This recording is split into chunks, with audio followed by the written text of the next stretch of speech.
Gospel of John. How can we be born again? How can we be born again? What does that statement that goes all the way back to the first century, but yet is a popular statement of our own time in Christian communities around the world? To be born again.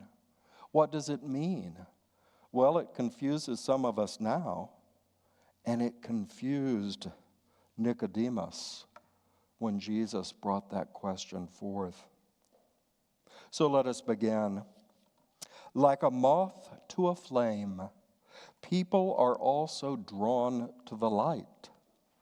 In a time of exile in Babylon, the Hebrews were a discouraged population, yet trying to return, to renew, to rebuild their home city of Jerusalem. And out came the prophetic voice of Isaiah. Arise, shine, for your light has come, and the glory of the Lord is risen upon you. For darkness shall cover the earth, and deep hopelessness among the people. But the light will rise upon you, and the glory will appear over you. People shall come to your light, and the leaders to the brightness of your dawning. This January 5th is Epiphany Sunday. Epiphany is actually January 6th, tomorrow, by tradition. It is also the conclusion of the 13 holy nights that begin with Christmas, or sometimes called the 12 days of Christmas, which conclude today. In other words, we bring forth the light or dawning of awareness into a new year. A new world is upon us. In recent weeks together, we have traveled in mind through the Sundays of Advent or preparation. We rejoiced in the birth of the Holy Child with our candlelight ceremony. And now, our epiphany, our aha, our awakening that there is a Spirit with us. Recalling our very beginning of Advent, when we read the scripture, a child will be born and will be named Emmanuel, which means both in Hebrew and Greek, God is with us.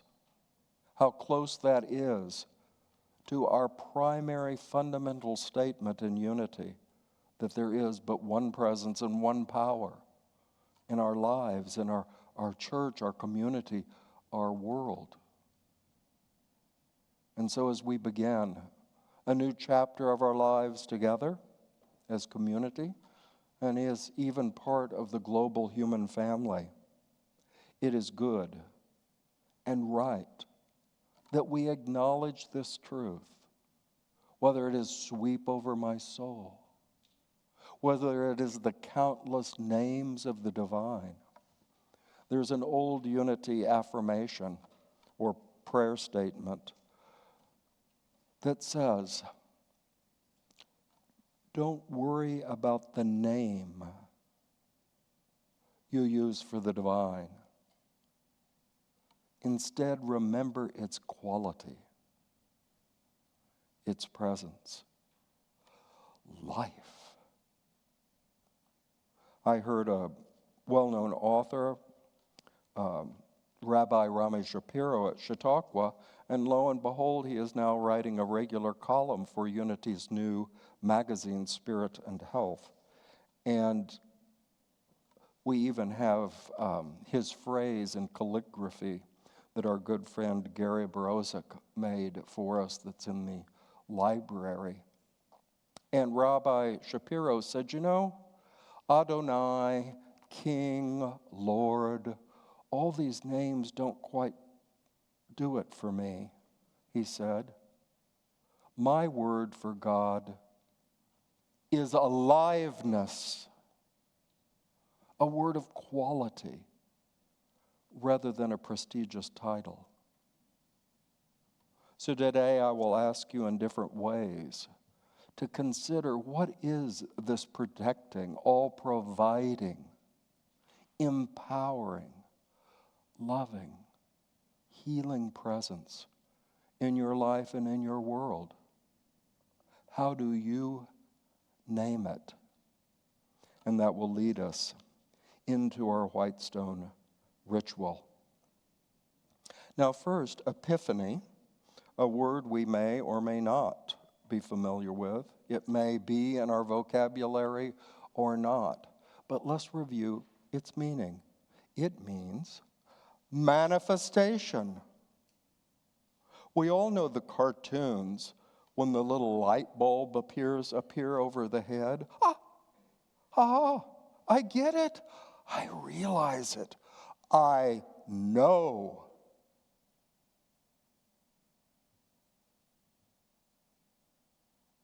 Is that aliveness? That spirit that can sweep over your soul, cleansing, healing, empowering, bringing you joy. Consider, how do you name it? How do you know it? Is it real and present for you? I've found in my spiritual journey we won't count the years, but in my journey, knowing that presence is with me. Charles said, God is on your side. He's sometimes called God your business manager.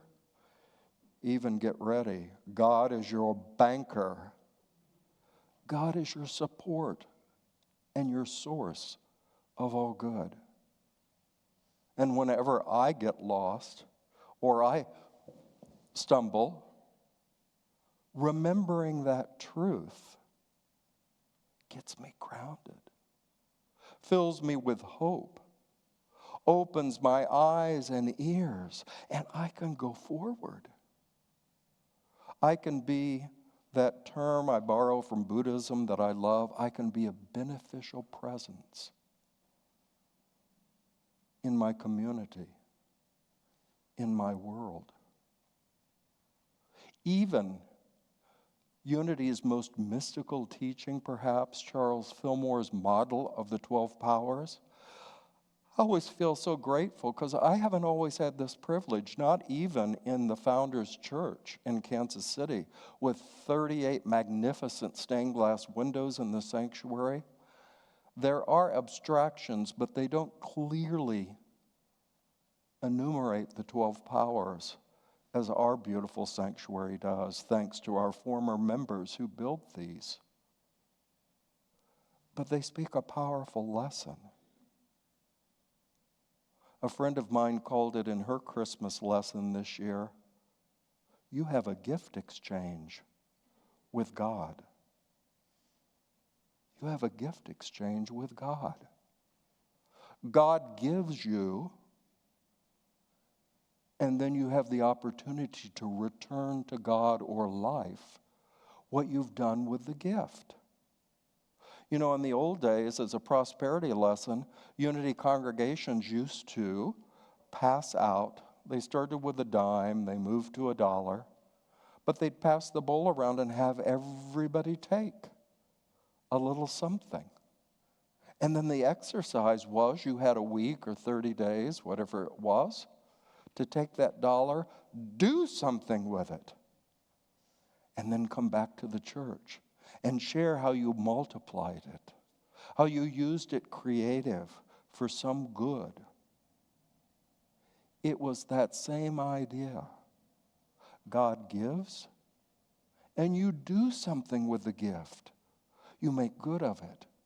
In the 12 powers, God gives you the spiritual potential of faith, strength, imagination, order, life. Now, what are you going to do with it? You know, down in the lobby, we have that beautiful framed picture or framed quotation from Myrtle Fillmore. And she specifically says, God has given you everything necessary to build a meaningful, enlightened life. And then she says, probably with hands on her hips, get at it. Get at it. Do something with what you have been given. And so I challenge us, I challenge myself. What is my epiphany? What is that light bulb that goes off in my mind that I am so sure of? I'm so convinced of a divine power or strength within me. Now, what am I going to do with it? What am I going to do with it? I had the pleasure this past Wednesday of going to a New Year's Day program of the Minnesota Orchestra at Orchestra Hall. And they did extraordinary music of Gershwin, songs, his Rhapsody in Blue. They did a piece I'd never heard before, the last composition from Duke Ellington. He was actually writing it while he was in the hospital. It was called Three Black Kings. A piece that spoke of the Magi, King Balthazar, who legend says was of dark color. Then the King Solomon, the great king. And then finally, Martin Luther King, the king, the visionary of our time. It was an extraordinary work. But what I really wanted to bring up was there was an opera singer who came to perform these Gershwin tunes that are so beloved, The Man I Love. And she sings all over the world at the Metropolitan Opera. This coming year, she's performing with the State Opera in Vienna. You don't get much more prestige than places like that. And she sang her last two songs, and she said, I really want you to listen to these lyrics. She said, I've decided this is her personal pledge for the coming years, to not only remember these words, but to act from them. Well, one was another Gershwin song. It's very clear our love is here to stay, not for a year, but ever and a day. The radio and telephone and movies that we know may just be passing fancies, and in time may go. But oh, my dear, our love is here to stay. Together we're going a long, long way. In time the Rockies may crumble, Gibraltar may tumble. They're only made of clay. But our love is here to stay.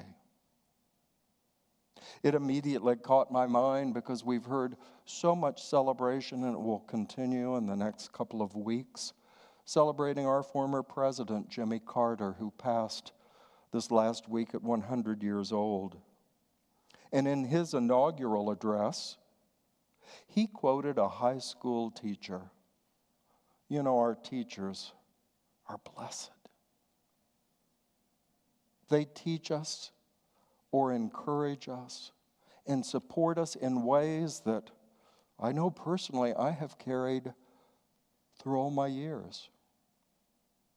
So President Carter quoted a teacher, Miss Julia Coleman, from his high school. We must adjust to changing times and still hold on to unchanging principles. Do you hear it? We must adjust to changing times and still hold to unchanging principles.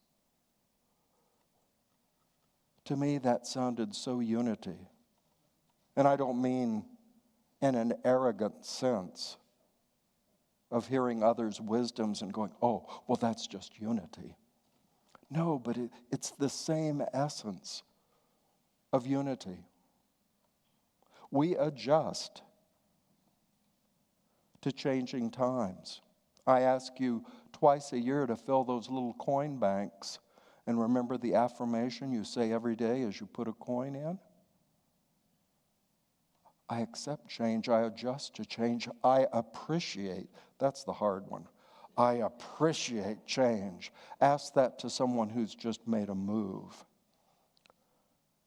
But this idea that we adjust to changes in our life, but we hold on, we gain our strength, we stand on, we're convinced by those principles that don't change. Healing can be brought by forgiveness. A true love that knows its unity with others, even with strangers, even with foreign lands. That kind of love is something to build a world on. To build a world that works for all good because it's based on a love. What Charles called love is a spiritual power that binds us together in unity. It helps us know our connection. Know our connection. Friday night we had an extraordinary storytelling event here by an old friend of mine I had not seen in 12 years. But because we had a connection, it was like I saw him last week.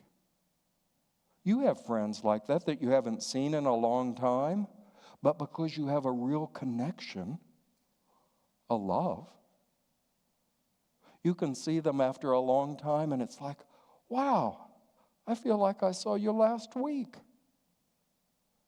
That connection is still living. That's the love that a peaceful world, a world that's good for all, can be built upon.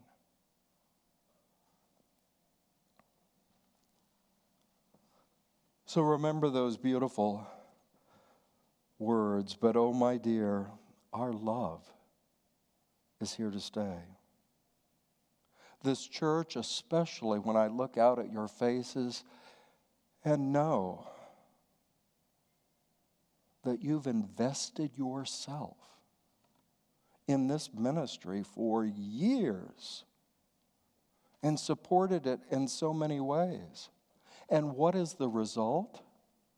We've been able to meet every challenge, every dream we envisioned, we've accomplished because we've worked together, we've prayed together, we've stayed together. We haven't given up even when, wow, I don't know how we're going to do this. I remember when Kelly, a couple of years, proposed at the end of the year, let's pay off the mortgage on our beautiful building. Well, I remembered thinking, okay. And I said, well, let's get ahead by one payment because that will mean the mortgage will be paid off just before the March annual meeting.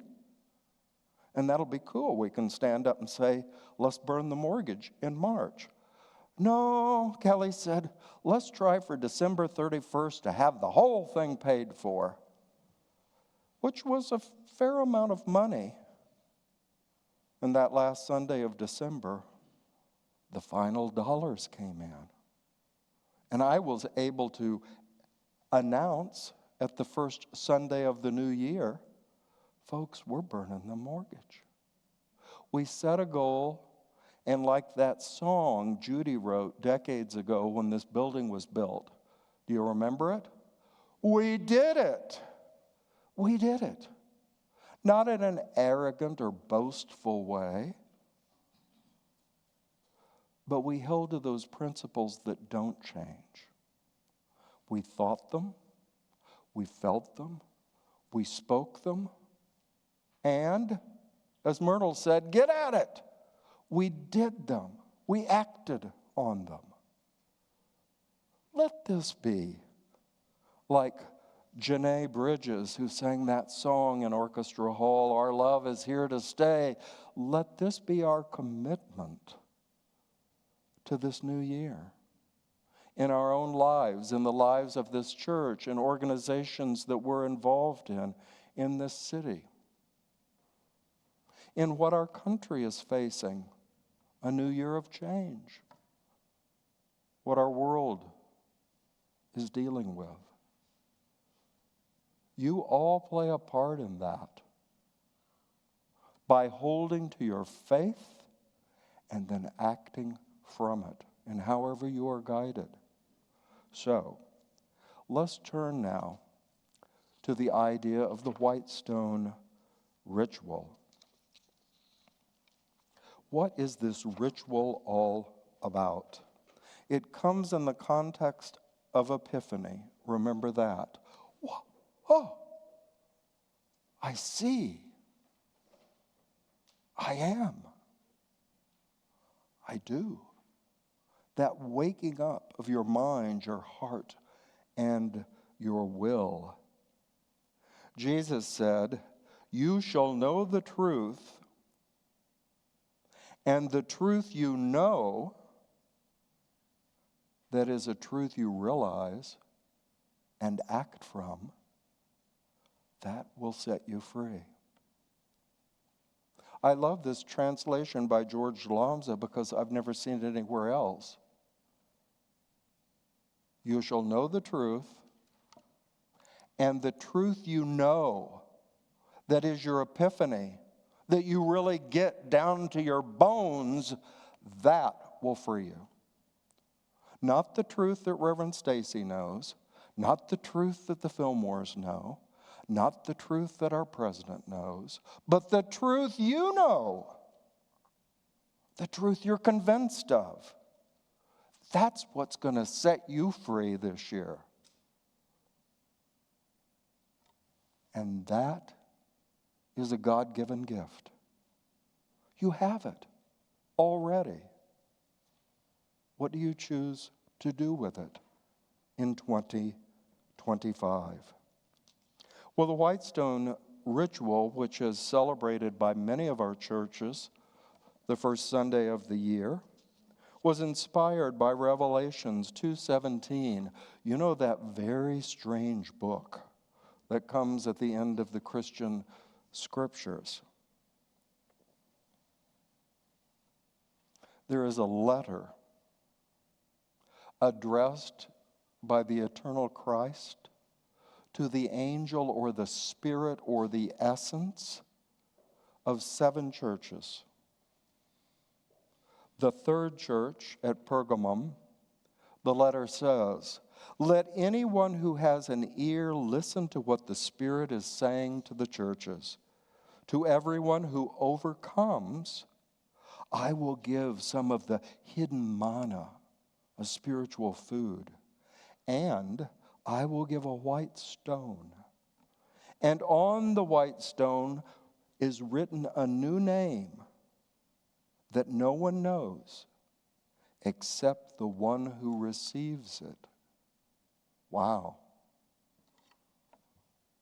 That's kind of like a riddle. What does that mean? It means a message in your heart that God gives you, no one else. A message that's just for Francine. A message for Carol, Dave. No one else can read it. No one else can understand it. Only they can, because it is sent to their church or their heart or their soul. The meaning of the white stone at that time in the classical world? Well, it was a symbol. It was the assurance of freedom and privilege. In some communities, citizens were given a white stone, which meant, I have the right to vote, to be part of my community. Others, athletes, were given a white stone because they were victorious, and that stone, when they showed it, said, I have the right for the state to support me, give me a stipend for my ability. The state will support me. And then in more modern times, the old concept of secretly receiving a white or black ball or stone. The black ball was not a good thing to get. You wanted the white ball, which meant you're okay. I grew up, and we didn't call them white stones, but they were white slips of paper, and our teacher gave them to us in school, and it was called a hall pass. Does anybody remember that? It meant if you got caught during class time out in the hall, you would show the monitor, I have a hall pass. I have the privilege to go to the principal's office, the restroom, the cafeteria, whatever the slip said, I had privilege to do.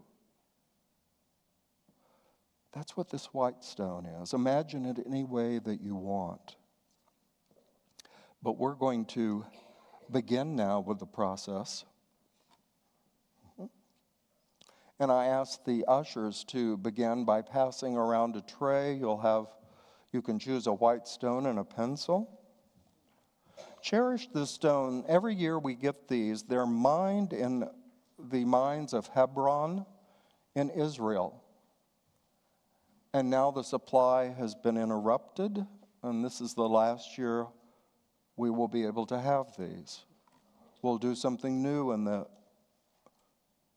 next year. But cherish, these stones have come all the way from the Holy Land, the beginning of the place of our spiritual ancestors.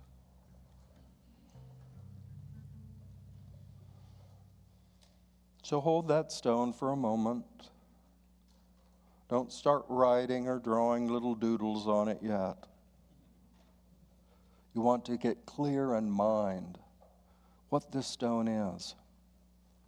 I'm going to invite you in a time of reflection to write a word or even a symbol, whatever is meaningful to you, because I want this stone, like the cornerstone of a building, to be something that you carry with you place on your dresser, somewhere prominent in your home or at work, because it is a reminder to you of your pledge this year. I have been given much by my Creator. I am going to do something with it. And when you get in a place of hopelessness or confusion, or I don't know what to do, like I've done, you look at that stone and remember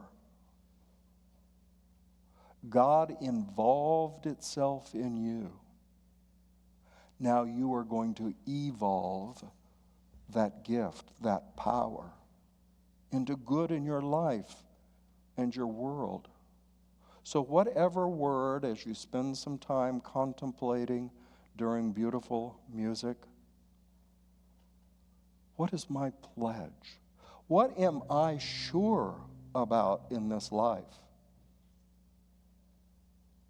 What gets me through every hard time? Draw it, write it on that stone, and then keep it.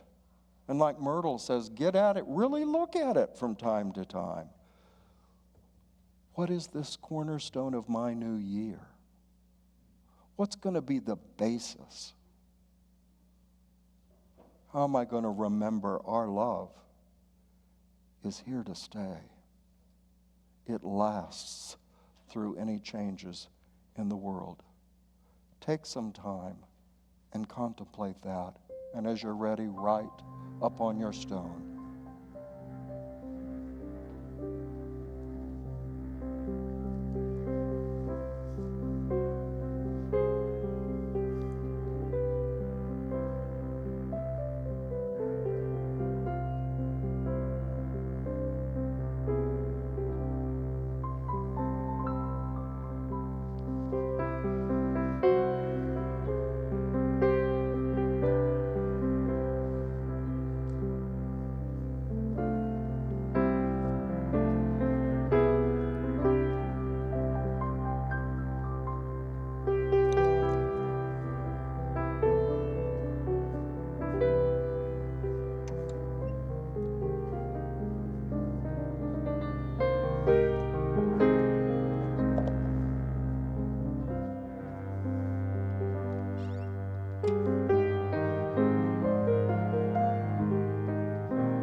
deeper I let go, longing for my best as I trust that you are everywhere. I let you do the rest, letting go, letting go to love.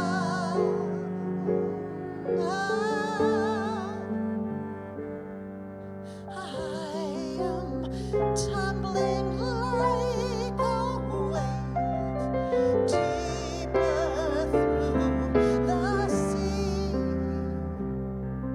deeper, deeper into you, boundless light and free, as I trust that you are everywhere. I give myself to thee, letting go, letting go, letting go to love.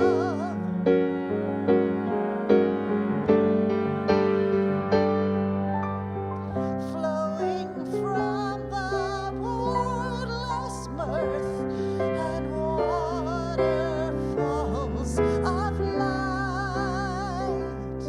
our souls are joining, giving birth in the world of sight. We touch and recognize ourselves as dreams in us take flight, letting go, letting go, letting go,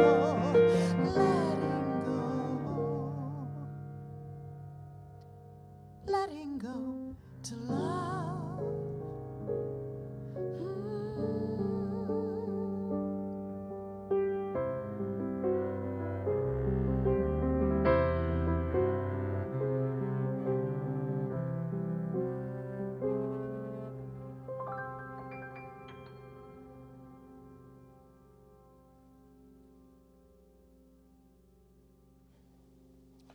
Take your stone.